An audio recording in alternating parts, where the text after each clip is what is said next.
In her video, I went through and very rationally debunked a lot of the stuff she said, but none of that matters. What matters is she has created a kind of harm that is so inexcusable that it makes me seethe with anger, and I'm going to try to control that anger.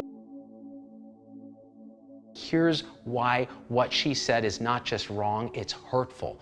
We have staff that are there losing patients they're trying to save to a disease nobody understands yet, and she's calling them murderers. This woman who comes from Florida gets hazard pay as part of crucial staffing solely with an agenda to do this expose so she can get views. This is someone who's anti-vaccine, who spouts conspiracy theories on her website, and she comes in and does this inexcusable act to people who actually care.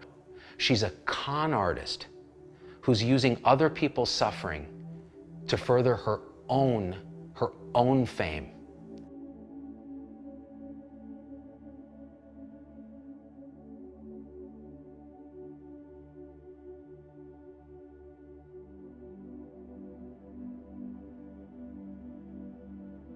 Hospital called ELmhurst, where we were hearing reports that very bad things were happening.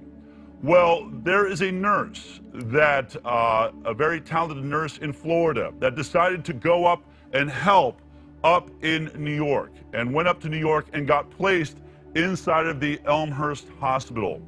While she was there, what she saw was so disturbing that she took it upon herself to wear a hidden camera and bring in a recording device so that she could capture some of what she was seeing there.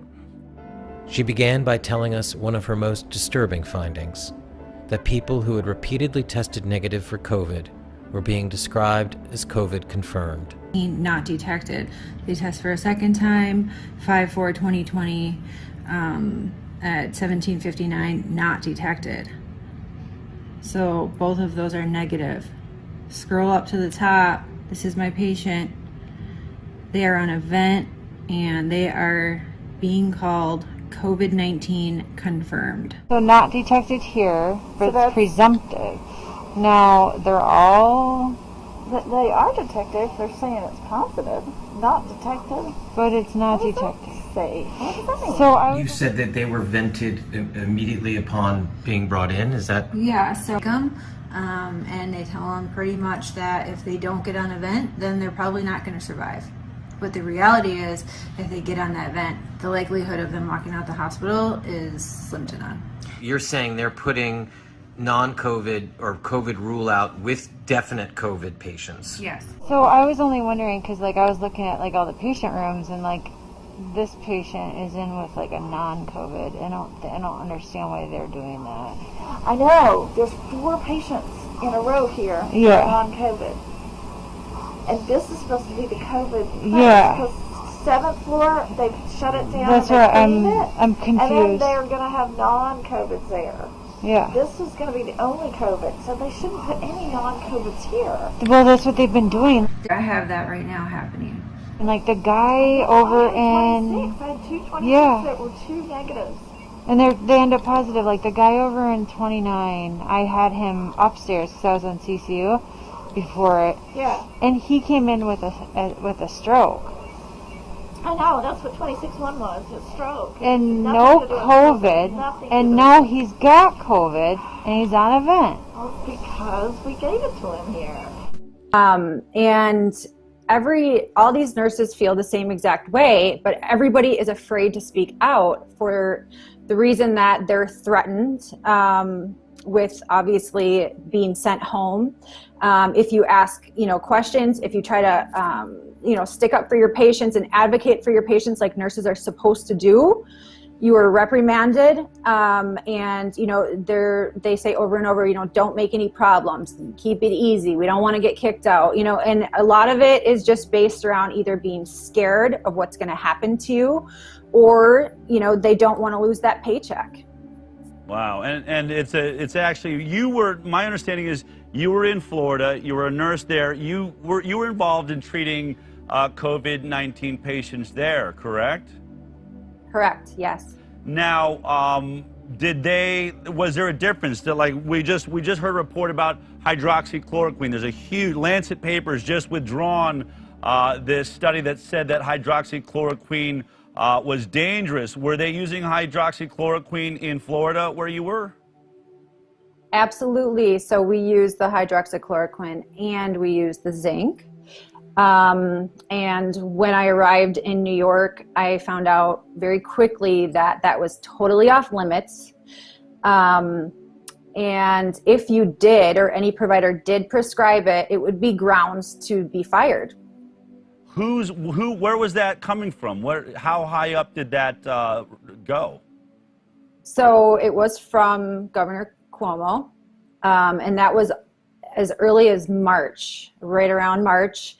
And that's just how that's how it went, and you had to listen to it. And what I found is so ironic, in that same, those same orders, they granted all these medical professionals, they were all liability free if anything happened. So when you're inside these hospitals, already a very, hospital that has very bad reviews, it's public, you have liability-free medical professionals treating patients on ventilators with no family. So what do you think is going to happen? That leads me to, in this incredible expose, what you described as maybe the worst day of your life. Remember, this is an Iraqi war vet who has seen a lot of bad days, I would guess. Take a look at what she describes as the worst day of her life. A 37-year-old, which is my age, was not a DNR. He's a full code. His family in-depth discussed with the doctors that they want us to do everything they can to save him. He came in talking.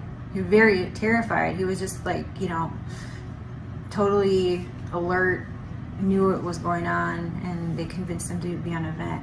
Now he's dead.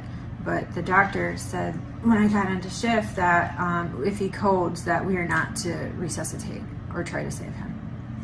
And we flipped. This is important. I just asked them if we can put a DNR order and they said no. That's up to the attending. Okay, so we're going to code him. That's what I said, and they said no, we're not. I said yes, we are. Yeah. We're obligated to.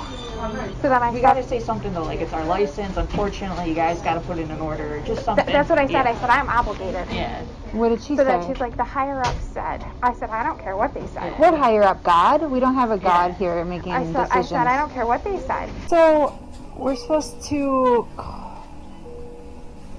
He's not DNR, but we're treating it as DNR.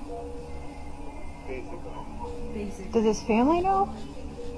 Well, Elmhurst does have a policy, given like a COVID policy, given the scarcity of dialysis and blood. It can be a chem code, it can be whatever. That it's not, there's not a, it's a difference. Normally the standard is whatever the family says, like we just do. So if they would say code him for 5 years, like you just do that until they die. It's a little bit different now because of the new policy in place with Dr. put in place, which is that you don't need full family can, like, you can just tell someone that it's medically futile and that we're not willing to just pour blood and resources into something that would be impossible to get back. Right. But look, it's he's 37. All I can think about is that at least he knows that we were fighting for him when he died. You know. Aaron, we hear that the victims of COVID-19 tend to be over the age of 65 and suffering from other life-threatening illnesses. What you are describing and talking about, this is a 37-year-old man, correct? Yes.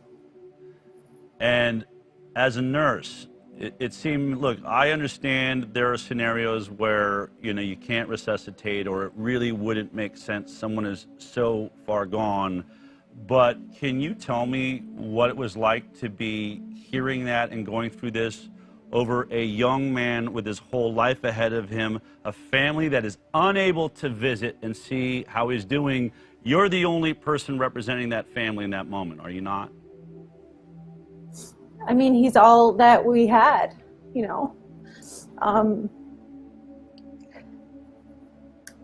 doesn't have a voice otherwise, and like these families are trusting in us to be taking care of them and trust us to do our jobs right. And if they don't have a good nurse, they really don't have a chance at all. And even if they have a good nurse, who's to say the next nurse on the shift or the next doctor on the shift is going to be good too? And it just goes against every single thing that we've ever learned and that we're taught to do as nurses, just to be ethical. And when something's wrong, we have to speak out about this.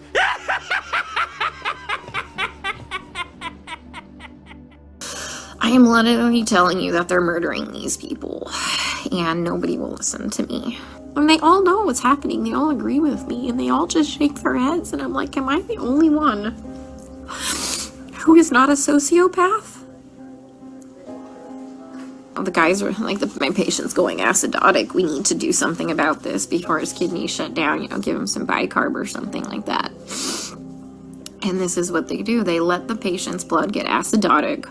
So anyways, kidneys shut down, and at the last minute, they finally decide to run bicarb. So they run 5 liters of bicarb into a person who's gained 20 pounds of water weight and completely throw him into heart failure, and he dies several hours later. COVID didn't kill that guy. I mean, he was a COVID patient. I mean, every single patient I've taken care of, guys, is a COVID patient. What I need is someone to help me save these people from being killed, from gross negligence and complete medical mismanagement. And no one is listening to me. And thank you for holding this hearing. I just want to start out, I didn't think I'd have to say this, but I want to register my offense at the ranking member's opening statement. I was discredited as a politician. I am a physician and a man of science. I've done nothing but commit myself to scientific truth and the care of patients. And to hear that I'm here because of a political angle, I am not a politician, I'm a physician. I want to start out by saying that I'm not speaking as an individual, I'm speaking on behalf of the organization that I'm a part of. We are a group of some of the most highly published physicians in the world. We have near 2,000 peer-reviewed publications among us, led by Professor Paul Marik, who's our intellectual leader. We came together early on in the pandemic, and all we have sought is to review the world's literature on every facet of this disease, trying to develop effective protocols. You just mentioned that I was here in May, and I touted, I wouldn't say touted, I recommended that it was critical that we use corticosteroids in this disease, when all of the national and international healthcare organizations said we cannot use those. That turned out to be a life-saving recommendation. Everything has been about novel and/or expensive pharmaceutically engineered drugs, things like tocilizumab and remdesivir and monoclonal antibodies and vaccines.